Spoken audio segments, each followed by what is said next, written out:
এবারে জানাবো বিস্তারিত, সাথে আছি আমি শারমিন চৌধুরী।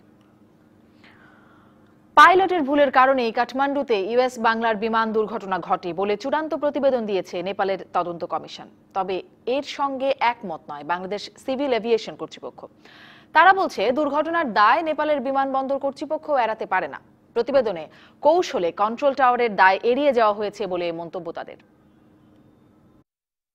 কাঠমান্ডুতে ইউএস বাংলার বিমান দুর্ঘটনা নিয়ে নেপাল সরকারের গঠন করা তদন্ত কমিশন ৪৩ পৃষ্ঠার চূড়ান্ত প্রতিবেদন দিয়েছে। এতে পাইলটের মানসিক অস্থিরতা এবং পরিস্থিতি সম্পর্কে অসতর্কতার কারণেই বিমানটি বিধ্বস্ত হয়। প্রায় ১ ঘণ্টার ভয়েস রেকর্ডে কো পাইলট পৃথুলা রশিদের সঙ্গে কথোপকথনে পাইলট আবিদের মানসিক অস্থিরতা এবং পরিস্থিতি সম্পর্কে তার অসতর্কতার বেশ কিছু নমুনাও পাওয়া গেছে বলে প্রতিবেদনে উল্লেখ করা হয়েছে। নেপালে তদন্ত কমিশনের এই প্রতিবেদনের সঙ্গে একমত হতে পারেনি বাংলাদেশ সিভিল এভিয়েশন কর্তৃপক্ষ। এক সংবাদ সম্মেলনে তদন্ত কমিটির প্রধান ক্যাপ্টেন সালাউদ্দিন বলেন, দুর্ঘটনার দায় নেপালও এড়াতে পারে না। কিন্তু সেই তথ্যের আড়ালে এটিসি কন্ট্রোল সম্পর্কে কিছু তথ্য ছিল না, প্রেজেন্ট নাই, সেগুলো সম্পর্কে আমরা তুলে ধরেছি। এগুলো ওই রিপোর্টের মধ্যে আসতে হবে এবং এগুলো থাকবে। ইন্টারন্যাশনাল অব্লিগেশনস অনুসারে ওদের এতে অ্যাপেন্ডিক্স হিসাবে ইনসার্ট করা উচিত, না করলে আমরা আইকোতে যাব। তিনি আরও বলেন, নেপালের বিমান কন্ট্রোল কর্তৃপক্ষ আরও বেশি দায়িত্বশীল হলে এবং সঠিক দিক নির্দেশনা থাকলে হয়তো এই দুর্ঘটনা এড়ানো যেত। হয়তো বা এই ক্র্যাশটা হতো না যদি কন্ট্রোলার আরেকটু অ্যাগ্রেসিভ হয়ে বলতো যে না না না, তুমি এখন গো অ্যারাউন্ড করো, full power, climb up, I will show you the runway, ইত্যাদি ইত্যাদি। নেপালের ওই তদন্ত প্রতিবেদনে সুপারিশ করা হয়েছে, স্বাস্থ্য বা মানসিক অবসাদের কারণে কোনো পাইলটকে দায়িত্ব পালনে বিরত রাখার ইতিহাস থেকে থাকলে তার লাইসেন্স নবায়নের আগে অবশ্যই স্বাস্থ্য ও মানসিক অবস্থা পরীক্ষা করে দেখতে হবে।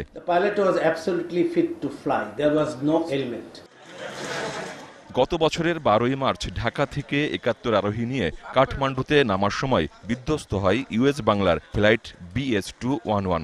এতে ৫১ আরোহী মারা যান, যাদের ২৭ জনই বাংলাদেশি। অনুপ অধিকারী তরুণ, ডিবিসি নিউজ, ঢাকা।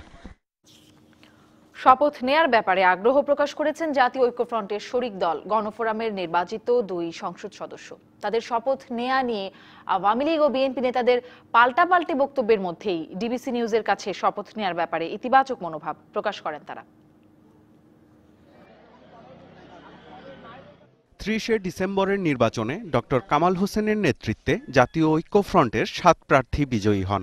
তাদের মধ্যে মৌলভীবাজার ২ আসনে সুলতান মোহাম্মদ মনসুর এবং সিলেট ২ আসনে মোকাব্বির খান গণফোরামের প্রার্থী ছিলেন, বাকিরা বিএনপির প্রার্থী। জাতীয় ঐক্যফ্রন্টের বড় শরিক বিএনপি শপথ না নেয়ার সিদ্ধান্ত নিলেও গণফোরাম থেকে নির্বাচিত ২ জনের শপথ নেয়ার বিষয়ে চলছে জল্পনা কল্পনা। এ নিয়ে কথা বলছেন বিএনপি ও আওয়ামী লীগের নেতারা। সবাই একমত হয়ে সিদ্ধান্ত নেবেন, সব সিদ্ধান্ত অনুযায়ী হবে এবং এর আগে যে সিদ্ধান্তটি হয়েছে না যাওয়ার, যে সেই সিদ্ধান্তটি এখনো পর্যন্ত বলবৎ আছে বলে আমি জানি। নির্বাচিত হয়ে সংসদে যোগ না দেওয়া এটা জনগণকে অসম্মান করা। শপথ নেবেন এমনটাই তো খবর বেরিয়েছে। তবে ডিবিসি নিউজের সঙ্গে মুঠোফোন আলাপে শপথ নেয়ার বিষয়ে ইতিবাচক মনোভাব প্রকাশ করেছেন গণফোরাম থেকে নির্বাচিত ২ সংসদ সদস্য। মানুষ প্রতিকূল অবস্থার মধ্যে আমাকে নির্বাচিত করেছে, কাজে জনগণের পক্ষে ভূমিকা রাখাই হচ্ছে কাজ। সেই ক্ষেত্রে আমি জনগণের পক্ষে ভূমিকা রাখতে ইতিবাচক ভূমিকা পালন করব। শপথের ব্যাপারে তো আমাদের দলীয় প্রধান ওপেনলি বলেছেন যে আমাদের যাওয়ার ব্যাপারে ওনার ব্যক্তিগত মতামত হলো ইতিবাচক। অবশ্যই এটা বলতে পারেন ইতিবাচক, চিন্তা ভাবনাটা ইতিবাচক, কিন্তু এখনো কোনো সিদ্ধান্ত হয়ে নাই। সংবিধান অনুসারে জাতীয় সংসদের প্রথম অধিবেশনের তারিখ হতে ৯০ দিনের মধ্যে কোনো নির্বাচিত সদস্য শপথ গ্রহণ না করলে তার আসন শূন্য হয়ে যাবে। Saiful Islam, DBC news, Dhaka. গণভবনে প্রধানমন্ত্রী শেখ হাসিনার শুভেচ্ছা বিনিময় অনুষ্ঠানে ঐক্যফ্রন্ট ও বিএনপির না যাওয়ার সিদ্ধান্ত নেতিবাচক রাজনীতির ধারাবাহিকতা। দুপুরে সচিবালয়ে নিজ মন্ত্রণালয়ে ব্রিফিংয়ে এমন মন্তব্য করেছেন আওয়ামী লীগের সাধারণ সম্পাদক Obaidul Quader. 75 political parties including ঐক্যফ্রন্ট, বিএনপি সবাইকে আমন্ত্রণ জানানো হয়েছে ফেব্রুয়ারি মাসের ২ তারিখে। তো এটা তারা কেন আসবেন না সেটা তাদের ব্যাপার, কিন্তু তারা যেভাবে রিয়াক্ট করেছেন, রেসপন্ড করেছেন, এটা গণতন্ত্র সম্মত নির্বাচনে জনগণ কর্তৃক প্রত্যাখ্যাত হয়েছে। সে একই নেতিবাচক রাজনীতির ধারাবাহিকতা। বাংলাদেশ ইপিজেড শ্রম আইনের খসড়ার নীতিগত ও চূড়ান্ত অনুমোদন দিয়েছে মন্ত্রিসভা। প্রধানমন্ত্রী শেখ হাসিনার সভাপতিত্বে তাঁর কার্যালয়ে মন্ত্রিসভার নিয়মিত বৈঠকে এই অনুমোদন দেয়া হয়। একই সঙ্গে বাংলাদেশ পতাকাবাহী জাহাজ সংরক্ষণ আইনের খসড়ারও নীতিগত অনুমোদন দেয়া হয়। বৈঠকে মন্ত্রিসভার 2018 সালের অক্টোবর থেকে ডিসেম্বর পর্যন্ত ত্রৈমাসিক প্রতিবেদনও তুলে ধরা হয়। বৈঠক শেষে সচিবালয়ে এ নিয়ে ব্রিফ করেন মন্ত্রিপরিষদ সচিব মোহাম্মদ শফিউল আলম। তিনি জানান, এখন থেকে বাংলাদেশের পতাকাবাহী জাহাজ বিদেশ থেকে 50% পণ্য পরিবহন করতে পারবে, আগে ছিল 40%। আইন লঙ্ঘনে 5 লাখ টাকা জরিমানার বিধান রাখা হয়েছে। পুরো বাংলাদেশে সমুদ্রপথে যা পরিবহন করা হয় পণ্যের অন্যন 50% পণ্যাদি এই আইনের অন্যান্য বিধানাবলী সাপেক্ষে বাংলাদেশের পতাকাবাহী জাহাজ কর্তৃক পরিবাহিত। 8 নম্বর একটা ধারা ছিল, এখানে কিছু পেনাল্টি ছিল, দণ্ড ছিল, ওটাকে একটু রিভাইজ করা হয়েছে। ওখানে ওই পেনাল্টি বা দণ্ডের কোনো পরিমাণ ছিল না, ওখানে 5 লক্ষ টাকা অর্থদণ্ডের বিধান করা। সানজি স্টেইনলেস স্টিল ইন্ডাস্ট্রির সৌজন্যে ডিবিসি সংবাদে আরো থাকছে। রাজধানীতে বায়ু দূষণ রোধে সপ্তাহে 2 বার ভ্রাম্যমাণ আদালত পরিচালনার নির্দেশ হাইকোর্টের।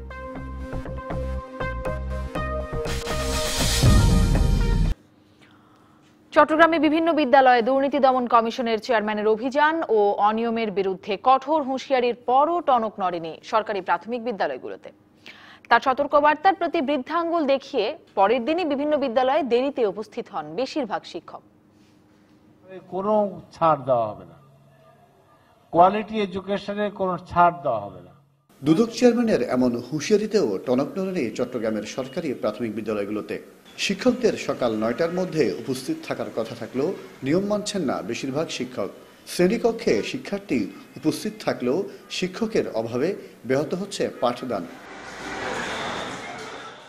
কাট্টলী নুরুল হক সরকারি প্রাথমিক বিদ্যালয়ে সকাল 9টায় বেশিরভাগ শিক্ষককে পাওয়া যায়নি। এ নিয়ে ক্ষোভ প্রকাশ করেন অভিভাবকরা। শিক্ষক নাই, ঠিকমতো ক্লাস হয় না, কিছু বলতে পারি না, বললে যাও যাও যাও। এক বিষয় করায় ছুটি দিয়ে এলাম, অনেক সময় 3-4 ঘন্টা বসে রাখে, বাচ্চাদেরকে টাইম দিতে পারে না। এজন্য দুঃখ প্রকাশ করেন স্কুলের প্রধান শিক্ষক। টিচার সবাই আসছে কিন্তু 2-1 মনে হয় আসে নাই, তার জন্য ওনাদের যার যা কৃত জন্মজন্য শেষে দায়ী। 2-1 মনে হয় লেট হয়েছে, তার জন্য আমি ক্ষমা প্রার্থী।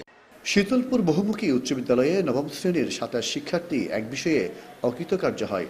পরে জনপ্রতি 2000 টাকা নিয়ে 10ম শ্রেণীতে তাদের উত্তীর্ণ দেখানো হয়। এখানে 2000 টাকা না 1000 টাকা সেশন চার্জ প্লাস 1000 টাকার জামানত। দুদক তো আর কাউকে মানবে না, কিন্তু মন্ত্রী মিনিস্টার চাপ দেয়। আমরাই মফস্বলে আছি, আমরা কিছু বুঝাইতে পারি না অভিভাবককে। স্কুলে দুদকের অভিযানকে স্বাগত জানিয়েছেন অভিভাবকরা। তারা বলছেন, নিয়মিত মনিটরিং করা হলে সরকারি প্রাথমিক বিদ্যালয়ে শৃঙ্খলা ফিরে আসবে। মাসুদুল হক, ডিবিসি নিউজ, চট্টগ্রাম। দুদকের অভিযানে ভর্তির সময় অবৈধ অর্থ নেয়ার প্রমাণ পাওয়ায় মতিঝিল সরকারি প্রাথমিক বিদ্যালয়ের প্রধান শিক্ষক নূরজাহান হামিদাকে বরখাস্ত করা হয়েছে। বিকেলে প্রাথমিক ও গণশিক্ষা মন্ত্রণালয়ের সচিব আকরাম আল হোসেন স্বাক্ষরিত প্রজ্ঞাপন জারি করা হয়। এতে বলা হয়েছে, রাজধানীর মতিঝিল সরকারি প্রাথমিক বিদ্যালয়ের প্রধান শিক্ষক নূরজাহান হামিদার বিরুদ্ধে শিক্ষার্থীদের কাছ থেকে বিপুল পরিমাণ অর্থ গ্রহণের অভিযোগ। সরকারি কর্মচারী বিধিমালা 2018 এর বিধি 3 অনুযায়ী তাকে 28 জানুয়ারি সোমবার থেকে চাকরি থেকে বরখাস্ত করা হলো। এসএসসি পরীক্ষার প্রশ্নপত্র ফাঁস ঠেকাতে এবার বেশ কিছু কৌশল নিয়েছে শিক্ষা মন্ত্রণালয়। এদিকে এবারও সামাজিক যোগাযোগ মাধ্যমে প্রশ্নপত্র ফাঁসের ঘোষণা দিয়েছে কয়েকটি চক্র। তাদের ধরতে কাজ করছে আইন শৃঙ্খলা বাহিনী। তবে প্রশ্নপত্র ফাঁসের কোনো সুযোগ নেই বলে জানিয়েছে শিক্ষা বোর্ড। আগামী 2রা ফেব্রুয়ারি শনিবার থেকে শুরু হচ্ছে এসএসসি ও সমমানের পরীক্ষা। গেল কয়েক বছর পাবলিক পরীক্ষায় প্রশ্ন ফাঁস মামুলি বিষয় হয়ে দাঁড়ায়, যার অন্যতম মাধ্যম ছিল সামাজিক যোগাযোগ মাধ্যম। এসএসসি পরীক্ষা সামনে রেখে আবারও সামাজিক যোগাযোগ মাধ্যমে সক্রিয় হয়ে উঠেছে বেশ কয়েকটি চক্র। বিভিন্ন পেজ ও ব্যক্তিগত অ্যাকাউন্ট খুলে শুরু হয়েছে প্রশ্ন ফাঁসের বিজ্ঞাপন। দেয়া হচ্ছে প্রশ্ন পাওয়ার শতভাগ নিশ্চয়তা, বলে দেয়া হচ্ছে নিয়মাবলী। প্রশ্নফাঁস রোধে এবারও কাজ করছে ঢাকা মেট্রোপলিটন পুলিশের cyber security and crime division. কারণ এটাও তাদের এক ধরনের প্রতারণার একটা নতুন মাত্রা অথবা কৌশল।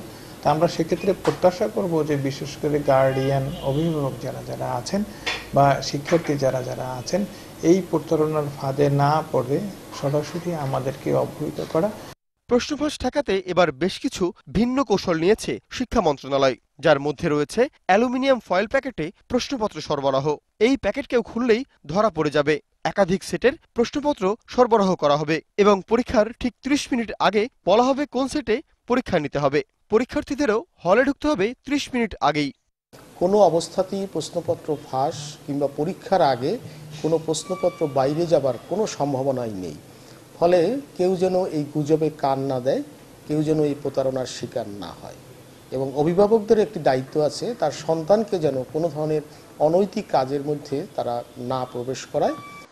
এবার 4,964টি কেন্দ্রে 25,73,451 জন পরীক্ষার্থী এসএসসি ও সমমানের পরীক্ষায় বসবে। বিকাশ বিশ্বাস, ডিবিসি নিউজ, ঢাকা। শুধু নামেই সিটি কর্পোরেশনে অন্তর্ভুক্ত, নেই কোনো নাগরিক সুযোগ সুবিধা। ঢাকা উত্তর সিটি কর্পোরেশনের সঙ্গে যুক্ত হওয়া নতুন 18টি ওয়ার্ডের চিত্র এমনই। এতদিন এখানে নির্বাচিত ওয়ার্ড কমিশনার না থাকায় নাগরিকদের পোহাতে হয় অনেক ভোগান্তি। তবে আগামী 28শে ফেব্রুয়ারি সম্প্রসারিত এসব ওয়ার্ডে নির্বাচনের মাধ্যমে তাদের অপেক্ষার পালা শেষ হবে। তাই নির্বাচনকে ঘিরে ভোটারদের আগ্রহের যেন কমতি নেই। খানাখন্দে ভরা এ রাস্তা কোনো অজপাড়া গায়ের নয়। ঢাকা উত্তর সিটি কর্পোরেশনের সঙ্গে যুক্ত হওয়া উত্তরখান এলাকার 44 ও 45 নম্বর ওয়ার্ডের চিত্র এটি। পুরো এলাকাটি ঘুরে দেখার জন্য সহযোগিতা নেওয়া হয়েছিল স্থানীয় 2 যুবকের। তাদের মুখেই শোনা গেল এলাকার নানা সমস্যার কথা। আমাদের এলাকায় ওইরকম কোনো হসপিটাল নেই যে আমরা বাসা থেকে বেরোলাম, পাশে 4-5 মিনিটের ভিতর নিয়ে গেলাম। শিক্ষার জন্য হোক, চিকিৎসার জন্য হোক, আমাদের শহরে যাইতে হয়, কিন্তু এই শহরে যাইতে গেলে অ্যাটলিস্ট 1 থেকে 1.5 ঘন্টা সময় লাগে আমাদের এই 5 কিলোমিটার রাস্তা অতিক্রম করতে। এলাকায় ছোট বড় বেশ কয়েকটি কারখানা তৈরি হওয়ায় সেখানকার বর্জ্য গিয়ে পড়ছে সরাসরি পাশের খালে। এছাড়া খালও বেদখল।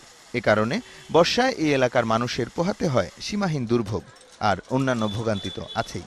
কাজ করে বন্ধ গ্যাস আইছি, কাজ করে হেমুর আর গ্যাস আলো না আর কি। আমরা ট্যাক্স দিতেছি সিটি কর্পোরেশনের কোনো সুযোগ সুবিধা আমাদের নাই। 300 ফুটের সাথে যদি আমরা সংযোগ হয়, এইসব রাস্তাঘাট গেলে যদি ভালো হয়, আমরা গ্রাম থাইকেও অনেক উন্নতি হইতে পারবো। স্বাস্থ্য কমপ্লেক্সের একটা ব্যবস্থা হোক, আমরা এটা খুবই মনে প্রাণে চাচ্ছি। এটা জনগণের সবার দাবি। তরুণ ভোটার হিসেবে আমরা তো তাকেই দিব যিনি আমাদের জন্য কাজ করবেন, আমাদের এলাকার জন্য কাজ করবেন। আসন্ন ওয়ার্ড কমিশনার নির্বাচনে বিজয়ী হতে প্রার্থীরাও এসব নাগরিক সমস্যার বিষয়ে মাথায় রাখছেন। যাতে মাদক নির্মূল করতে পারি এবং কোনো দুর্নীতি যাতে এলাকায় কেউ না করতে পারে, রাস্তাঘাট, ড্রেনেজ ব্যবস্থা, এগুলো যাতে আমরা আসন্ন নির্বাচনে প্রার্থী হয়েছি যদি জয়লাভ করতে পারি, এগুলো কাজ করব। 2017 সালের জুলাইয়ে 2 সিটি কর্পোরেশনে 36টি নতুন ওয়ার্ড সংযুক্ত করা হলেও এবারই প্রথম এসব ওয়ার্ডে নির্বাচন অনুষ্ঠিত হতে যাচ্ছে। গত বছর নির্বাচন অনুষ্ঠিত হওয়ার কথা থাকলেও হাইকোর্টে এক রিটের পরিপ্রেক্ষিতে তখন নির্বাচন স্থগিত হয়ে যায়। Farhan Habib, DBC news, Dhaka. DBC সংবাদে নিচ্ছে একটা বিরতি, সাথেই থাকুন। প্রধানমন্ত্রী শেখ হাসিনার চা চক্রে যোগ দিলেন বিদেশি কূটনীতিক, রাষ্ট্রদূত, হাই কমিশনার, বিভিন্ন মিশনের প্রধান ও আন্তর্জাতিক সংস্থার প্রতিনিধিরা। বিকেলে গণভবনে তাদের সম্মানে এই অনুষ্ঠানের আয়োজন করা হয়। গণভবনের দক্ষিণ লনের সবুজ চত্বরে আয়োজিত এই চা চক্রে প্রধানমন্ত্রী অতিথিদের সঙ্গে ঘুরে ঘুরে কুশল বিনিময় করেন। বিভিন্ন দেশের রাষ্ট্রদূত ও হাই কমিশনার, 48টি দেশের চার্জ দ্য অ্যাফেয়ার্স এবং বিভিন্ন মিশন প্রধান এবং বাংলাদেশে নিযুক্ত বিভিন্ন আন্তর্জাতিক সংস্থার প্রতিনিধিরা যোগ দেন। এদের মধ্যে ছিলেন যুক্তরাষ্ট্র, যুক্তরাজ্য, কানাডা, চীন, রাশিয়া, জাপান, ভারত, সৌদি আরব, জার্মানি, সংযুক্ত আরব আমিরাত, সুইডেন, ইতালি এবং ভ্যাটিকান সিটির কূটনীতিকরা। এছাড়াও যোগ দেন বিভিন্ন বিদেশি মিশনের প্রধান এবং আন্তর্জাতিক সংস্থার প্রতিনিধিরা।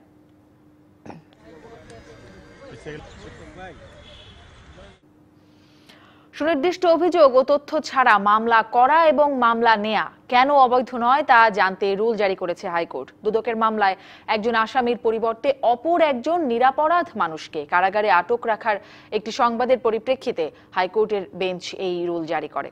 রুলে পুলিশ মহাপরিদর্শক, স্বরাষ্ট্র সচিব ও আইন সচিব সহ সংশ্লিষ্টদের বিবাদী করা হয়েছে। আগামী 4 সপ্তাহের মধ্যে তাদের এই রুলের জবাব দিতে বলা হয়েছে। 2008 সালের 12ই মার্চ পুলিশ সদর দপ্তর থেকে মামলা করা ও মামলা নেয়ার ক্ষেত্রে সুনির্দিষ্ট অভিযোগ ও তথ্য থাকতে হবে বলে পরিপত্র জারি করা হয়েছিল। সেই নিয়ম ঠিকমতো মানা হচ্ছে না, এমন অভিযোগে হাইকোর্টে রিট করেন কয়েকজন আইনজীবী। 2008 সালের 13ই মার্চ যে এজাহারের ফর্মটা বাংলাদেশ গেজেটে প্রকাশ করা হলো, সেইটা এই 10 বছর ধরে কেন ব্যবহার না করাটা অবৈধ ঘোষণা করা হইবে না, এই মর্মে রুল জারি করেছেন মাননীয় আদালত। এবং একই সাথে কেন বিবাদীদেরকে এই ফর্মটি ব্যবহার করার জন্য নির্দেশনা দেওয়া হইবে না, সেই মর্মেও রুলে জানতে চাওয়া হয়েছে। রাজধানীতে বায়ু দূষণ রোধে সপ্তাহে 2 বার ভ্রাম্যমাণ আদালত পরিচালনা করতে পরিবেশ অধিদপ্তরকে নির্দেশ দিয়েছে হাইকোর্ট। দুপুরে এই বিষয়ে একটি রিট আবেদনের প্রাথমিক শুনানি করে এই নির্দেশ দিয়েছে বিচারপতি FRM নাজমুল আহসান ও বিচারপতি KM কামরুল কাদেরের হাইকোর্ট বেঞ্চ। আদালত আরও বলেছে, রাজধানীর যেসব স্থানে উন্নয়ন ও সংস্কার কাজ চলছে সেসব জায়গায় আগামী 15 দিনের মধ্যে ঘিরে ফেলতে হবে। পাশাপাশি ধুলোবালি প্রবণ এলাকাতে দিনে 2 বার করে পানি ছেটাতে হবে। ঘেরাওয়ের নির্দেশনা বাস্তবায়নের বিষয়ে 2 সপ্তাহের মধ্যে পরিবেশ অধিদপ্তরের মহাপরিচালক, ঢাকা সিটি কর্পোরেশনের 2 মেয়র ও নির্বাহী কর্মকর্তাকে প্রতিবেদন দিতে বলেছে হাইকোর্ট। এছাড়া ঢাকা শহরের বায়ু দূষণ ঠেকাতে প্রশাসনের নিষ্ক্রিয়তা কেন বেআইনি ঘোষণা করা হবে না এবং বায়ু দূষণ বন্ধে কার্যকরী পদক্ষেপ নিতে কেন নির্দেশ দেওয়া হবে না তা জানতে রুল জারি করা হয়েছে। আদেশ দিয়েছেন পরিবেশ অধিদপ্তরকে যে একটি মোবাইল কোর্ট করবে সপ্তাহে 2 বার, এবং সেই মোবাইল কোর্টগুলো যারা এই ধুলাবালি বাতাসে মিশানোর জন্য দায়ী তাদের বিরুদ্ধে আইনগত ব্যবস্থা গ্রহণ করবে, এবং এই ব্যাপারেও আদালতে একটা কমপ্লায়েন্স রিপোর্ট দাখিল করার জন্য নির্দেশ দিয়েছেন। অর্থাৎ এই নির্দেশের মাধ্যমে আমরা মনে করছি যে ভয়াবহ যে অবস্থা হয়েছে ঢাকার ধুলাবালির জন্য, সেই থেকে আমরা কিছু রেহাই পাবো। নেত্রকোনার পূর্ব ধলার আব্দুর রহমান সহ 6 আসামির মানবতাবিরোধী অপরাধ মামলার রায় যে কোনো দিন। বিচারপতি আনোয়ারুল হকের নেতৃত্বাধীন 3 সদস্যের ট্রাইব্যুনাল বেঞ্চে রায়ের এই দিন ঠিক করেছে। অন্য 5 আসামি হলো আব্দুল মজিদ ওরফে মজিদ মাওলানা, আব্দুল খালেক তালুকদার, কবির খান, আব্দুল সালাম বেগ ও নুরুদ্দিন। এই 5 আসামি পলাতক রয়েছে। মুক্তিযুদ্ধের সময় অপহরণ, নির্যাতন, লুণ্ঠন, অগ্নিসংযোগ, ধর্ষণ ও হত্যার মতো মানবতাবিরোধী অপরাধে জড়িত থাকার অভিযোগ রয়েছে তাদের বিরুদ্ধে। আসামিদের মধ্যে আব্দুর রহমান 2015 সালের 12ই আগস্ট গ্রেপ্তার হন, পরে কারাগারেই তার মৃত্যু হয়।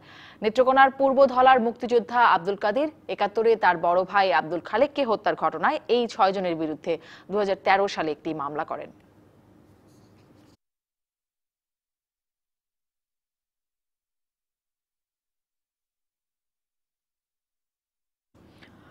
ঢাকার দক্ষিণ কেরানীগঞ্জে স্কুল থেকে ফেরার পথে ট্রাকের ধাক্কায় 2 ভাই বোন নিহত হয়েছে।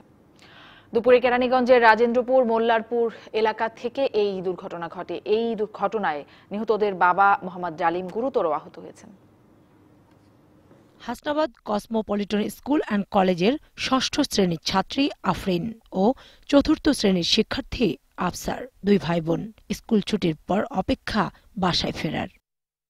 অন্যান্য দিনের মতো সোমবারও বাসায় নিতে স্কুলে এসেছিলেন তাদের বাবা। 2 ভাই বোনের যাত্রা বাবার মোটরসাইকেলে, কিন্তু রাজেন্দ্রপুর মোল্লার পুলের সামনে হঠাৎ করেই ধাক্কা দিয়ে চলে যায় একটি ট্রাক। ঘটনাস্থলেই প্রাণ যায় আফরিন ও আফসারের। তবে বেঁচে যান মোটরসাইকেল চালক তাদের বাবা। উদ্ধার করে নিয়ে যাওয়া হয় হাসপাতালে। মোল্লার পুল ক্রস করে সামনে আগাইছি, পিছন থেকে একটা মালবাহী ট্রাক পিছন থেকে ধাক্কা দিছে। আমি উইরা গিয়া হইল গাথার মধ্যে পইরা গেছি হেসরা, আর ওরা কোথায় গেছে আমি আর দেখিনি। আমার যখন জ্ঞান আইছে দেখি যে রাস্তায় পইরা রয়েছে ওরা। ময়না তদন্তের জন্য মরদেহ স্যার সলিমুল্লাহ মেডিকেলের মর্গে নেওয়া হয়েছে। এ ঘটনার প্রতিবাদে ওই স্কুলের শিক্ষক ও শিক্ষার্থীরা ঢাকা মহাসড়ক অবরোধ করে। ন্যায় বিচার যাতে পাই, অপরাধীর একদম সর্বোচ্চ শাস্তি হোক। আইনের দাবি যাতে আমরা না পাই, তাহলে আমরা আবার কালকে সকাল 10টার পরে আবার আমরা আন্দোলন করব।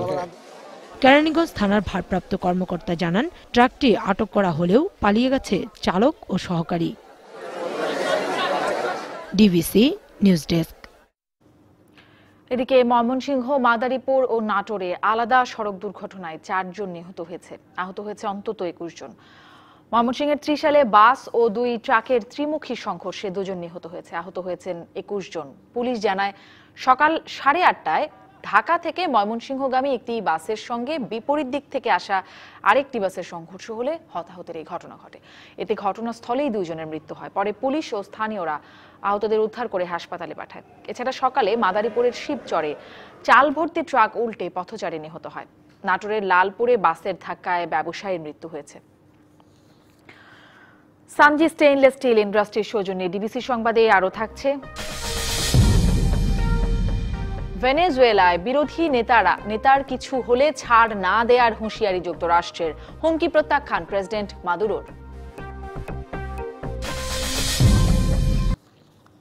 ঢাকার 2 সিটি কর্পোরেশন নির্বাচনে কাউন্সিলর পদে কেউ বিদ্রোহী প্রার্থী হলে তার বিরুদ্ধে ব্যবস্থা নেওয়া হবে, এমন হুঁশিয়ারি দিয়েছে আওয়ামী লীগ।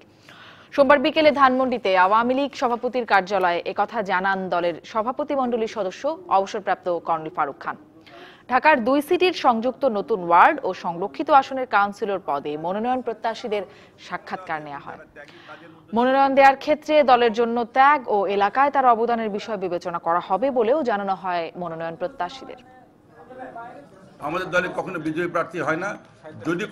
যদি কেউ বিজয়ী প্রার্থী হয় সেক্ষেত্রে বাংলাদেশ আওয়ামী লীগের গঠনতন্ত্রে সুস্পষ্টভাবে কেউ দলীয় শৃঙ্খলা ভঙ্গ করলে তার ব্যাপারে কি ব্যবস্থা নেওয়া হবে সেটা লেখা আছে, সেভাবে ব্যবস্থা নেওয়া হবে। যশোর সদরের সংসদ সদস্য সহ আওয়ামী লীগের নেতাকর্মীদের বাড়ি ও ব্যবসা প্রতিষ্ঠানে বোমা হামলার ঘটনায় 2টি মামলা হয়েছে। সকালে পুলিশ বাদী হয়ে কোতোয়ালি থানায় এই মামলা করে। একাদশ জাতীয় নির্বাচনে মনোনয়ন বঞ্চিতরা এই হামলা চালিয়েছে বলে দাবি করেছেন সদর উপজেলা আওয়ামী লীগের সভাপতি। যশোর সদর আসনের এমপি কাজী নাবিল আহমেদ ও জেলা আওয়ামী লীগের সাধারণ সম্পাদক শাহিন চাকলাদার সহ আওয়ামী লীগের 6 নেতাকর্মীর বাড়ি ও ব্যবসা প্রতিষ্ঠানে বোমা হামলার প্রতিবাদে সোমবারও বিক্ষোভ করে দলের নেতাকর্মীরা। পরে পুলিশ সুপারের সঙ্গে দেখা করে বোমা হামলায় জড়িতদের গ্রেপ্তারের দাবি জানান তারা। যদি আমার দলের লোক হয় তো আমরা কোনো সুপারিশ করব না, বোমাবাজদের গ্রেপ্তার করবে, এটাই হলো আমাদের প্রত্যাশা।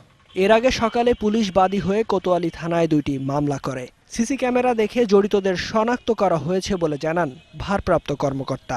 আধিপত্য বিস্তারকে কেন্দ্র করে এরা এই ধরনের বোমা বিস্ফোরণ ঘটিয়েছে। সিসিটিভি ফুটেজ ক্যামেরা থেকে আমরা আসামিদেরকে শনাক্ত করতে সম্ভব হয়েছে। খুব দ্রুত আমরা এদেরকে গ্রেপ্তার করে আইনের আওতায় আনতে পারবো। সদর উপজেলা আওয়ামী লীগের সভাপতি মোহিত কুমার নাথের অভিযোগ, একাদশ জাতীয় নির্বাচনে মনোনয়ন বঞ্চিতরাই বোমা হামলা চালিয়েছে। নির্বাচনে মনোনয়ন না পেয়ে সেই থেকে বিভিন্নভাবে তারা ফুঁসে উঠেছে এবং তাদের এমনিতেই সারা যশোরে তাদের সেই সন্ত্রাসী কর্মকাণ্ড, দখলবাজি, নানা কায়দায় তারা এখানে আত্মপ্রকাশ করছে। শনিবার গভীর রাতে আওয়ামী লীগ নেতাকর্মীদের বাসা ও ব্যবসা প্রতিষ্ঠান সহ শহরের 6টি স্থানে বোমা হামলা চালায় দুর্বৃত্তরা। এ ঘটনায় কাজী নাবিল আহমেদ ও শাহিন চাকলাদার গ্রুপ পরস্পরকে দায়ী করে রবিবার বিক্ষোভ মিছিল করে। DBC news desk. একাদশ জাতীয় সংসদ নির্বাচনে অংশগ্রহণ করা বাম গণতান্ত্রিক জোটের প্রার্থীরা ভোট ডাকাতি ও কেন্দ্র দখল সহ বিভিন্ন অভিযোগ নিয়ে মতবিনিময় সভার আয়োজন করেছে। বিকেলে জাতীয় প্রেস ক্লাবে গণশুনানির অভিজ্ঞতা, নাগরিক সমাজের ভাবনা ও করণীয় শীর্ষক এই সভায় অংশ নেন জোটের নেতাকর্মীরা। এ সময় বক্তারা আলোচনা করেন গত 11ই জানুয়ারি প্রেস ক্লাবে অনুষ্ঠিত গণশুনানির বিভিন্ন বিষয় নিয়ে। গণশুনানিতে বাম জোটের প্রার্থীরা নির্বাচনের দিনে অনিয়মের কথা তুলে ধরেন। অধিকাংশ প্রার্থী অভিযোগ করেন ভোটের দিন সরকারি দলের লোকজন ভোট কেন্দ্র দখল করে রেখেছিল, বিরোধী দলের কোনো পোলিং এজেন্টকে কেন্দ্রের ভেতরে প্রবেশ করতে দেওয়া হয়নি। তারা অভিযোগ করে বলেন, দেশবাসীর প্রত্যাশা ছিল প্রধানমন্ত্রীর সঙ্গে বিরোধী দলগুলোর সংলাপের ফল হিসেবে অবাধ ও নিরপেক্ষ নির্বাচন অনুষ্ঠানে কার্যকর পদক্ষেপ নেওয়া হবে।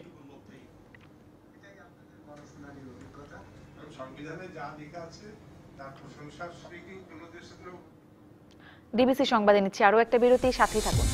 স্বাগত আরো একবার ডিবিসি সংবাদে। এ পর্যায়ে মার্কেন্টাইল ব্যাংক সংবাদ শিরোনামগুলো জানাবো আবারও। পাইলটের ভুলেই ইউএস বাংলার বিমান বিধ্বস্ত, নেপালের চূড়ান্ত প্রতিবেদন। দায় এড়াচ্ছে নেপাল, বলছে বেসামরিক বিমান চলাচল কর্তৃপক্ষ।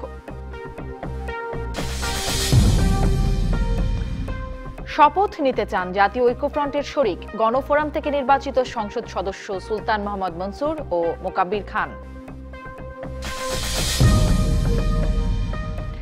চট্টগ্রামে দুদক চেয়ারম্যানের অভিযানেও টনক নড়েনি সরকারি স্কুলে। এসএসসির প্রশ্ন ফাঁস ঠেকাতে শিক্ষা মন্ত্রণালয়ের নানা কৌশল। এবং ঢাকা উত্তর সিটির নবনিযুক্ত 18 ওয়ার্ডে নেই কোনো রকম নাগরিক সুবিধা। নির্বাচনের পর সুফল পাওয়ার আশায় বাসিন্দারা।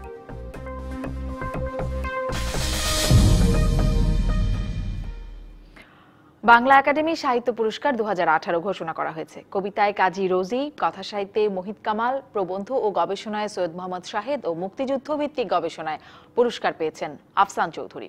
বাংলা একাডেমির ডক্টর মোহাম্মদ শহীদুল্লাহ ভবনে শহীদ মুনীর চৌধুরী সভাকক্ষে সংবাদ সম্মেলনে একাডেমির মহাপরিচালক হাবিবুল্লাহ সিরাজি এই পুরস্কার ঘোষণা করেন। সংবাদ সম্মেলনে জানানো হয়, 1 ফেব্রুয়ারি অমর 21 গ্রন্থমেলার উদ্বোধন অনুষ্ঠানে প্রধানমন্ত্রী শেখ হাসিনা পুরস্কারপ্রাপ্ত লেখকদের হাতে আনুষ্ঠানিকভাবে পুরস্কার তুলে দেবেন। পুরস্কারের অর্থমূল্য 2 লাখ টাকা। রাজধানীর বসুন্ধরা সিটি শপিং কমপ্লেক্সের ফুড কোর্টে ভেজাল বিরোধী অভিযান চালিয়েছে র্যাব। বিকেল থেকে র্যাবের নির্বাহী ম্যাজিস্ট্রেট সরওয়ার আলম এই অভিযান পরিচালনা করেন। এ সময় বিএসটিআই এর ফিল্ড অফিসার ও সিটি কর্পোরেশনের কর্মকর্তারা উপস্থিত ছিলেন। অভিযানে কয়েকটি ফাস্টফুডের দোকানকে 2 লাখ থেকে 5 লাখ টাকা পর্যন্ত জরিমানা ও অনাদায়ে 3 বছরের কারাদণ্ড দিয়েছে র্যাবের ভ্রাম্যমাণ আদালত। কয়েকটি দোকান সিলগালাও করা হয়েছে। দোকানগুলোতে মেয়াদোত্তীর্ণ খাবার, কাপড়ের রং মেশানো, নোংরা ও অস্বাস্থ্যকর খাবার উদ্ধার করা হয়।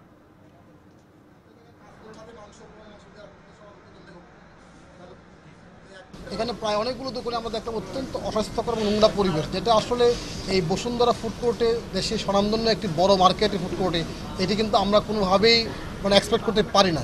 তবে এই অনিয়মের কারণে এখানে এখন পর্যন্ত প্রায় 14 লক্ষ টাকা জরিমানা করা হয়েছে। লক্ষ্মীপুর সদর হাসপাতালে চিকিৎসকের অবহেলায় রোগীর মৃত্যুর অভিযোগ উঠেছে। দুপুরে লক্ষ্মীপুর সদর হাসপাতালে বাবুল হোসেন নামের রোগীর মৃত্যু হয়। মৃতের স্বজনদের অভিযোগ, কার্ডিওলজি বিভাগের চিকিৎসকের অনুপস্থিতির কারণে এবং সঠিক চিকিৎসার অভাবে রোগীর মৃত্যু হয়েছে। এ সময় মৃতের স্বজনরা উত্তেজিত হয়ে উঠলে হাসপাতাল কর্তৃপক্ষ পুলিশে খবর দেয়। পরে পুলিশ এসে পরিস্থিতি নিয়ন্ত্রণে আনে। মৃত বাবুলের মরদেহ স্বজনদের কাছে হস্তান্তর করা হয়েছে। এই ঘটনার তদন্ত করে যথাযথ ব্যবস্থা নেওয়ার কথা জানান সিভিল সার্জন।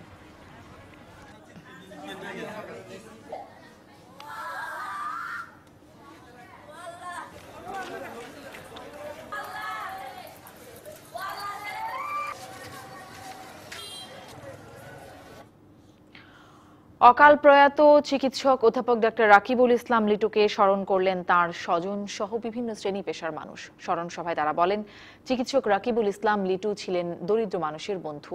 বিকেলে রাজধানীর জাদুঘরের সুফিয়া কামাল মিলনায়তনে আয়োজিত স্মরণ সভায় লিটুর নানা অবদান সম্পর্কে আলোচনা করেন বক্তারা। দরিদ্র মানুষের জন্য বিনামূল্যে চিকিৎসা সেবা দেওয়ার পাশাপাশি ব্যক্তি মানুষ হিসেবে তার উজ্জ্বল দিকগুলো তুলে ধরেন তার স্বজনরা। বিজ্ঞান ও প্রযুক্তি মন্ত্রী ইয়াফেস ওসমান, প্রফেসর ডাক্তার কামরুল হাসান খান, সাংবাদিক ফরিদা ইয়াসমিন, পীর হাবিবুর রহমান, শ্যামল দত্ত সহ বক্তারা ডাক্তার লিটুর স্মৃতিচারণ করেন অনুষ্ঠানে।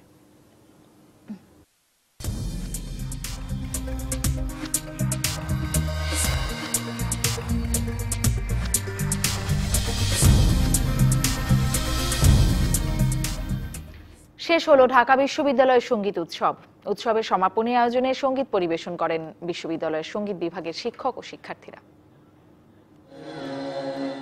শাস্ত্রীয় সঙ্গীতের সুরধারায় শ্রোতাদের সিক্ত করে শুরু হয় ঢাকা বিশ্ববিদ্যালয় সঙ্গীত উৎসবের সমাপনী দিনের আয়োজন।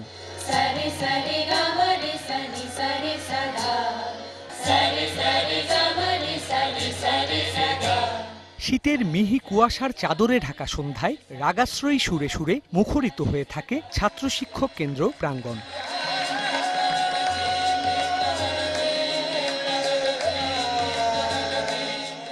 উৎসবে গভীর রাতের রাগ দরবারি পরিবেশন করেন সঙ্গীত বিভাগের শিক্ষক ও শিক্ষার্থীরা।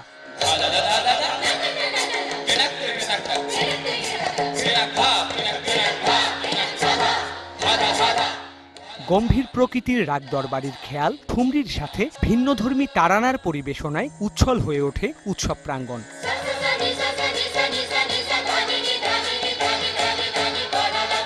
কুটতান, সপাট, পাল্টাতানের বিস্তারের ছত্রে ছত্রে গমক, মুরকি আর গিটকিরির জাদুতে তারা মুগ্ধ করে রাখেন শ্রোতাদের।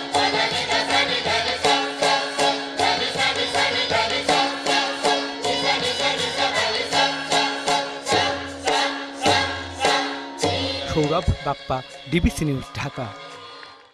ডিবিসি সংবাদে নিচ্ছে আরো একটা বিরতি, সাথেই থাকুন। স্বাগত আরো একবার ডিবিসি সংবাদে। এবারে জানাবো স্ট্যান্ডার্ড ব্যাংক আন্তর্জাতিক খবর।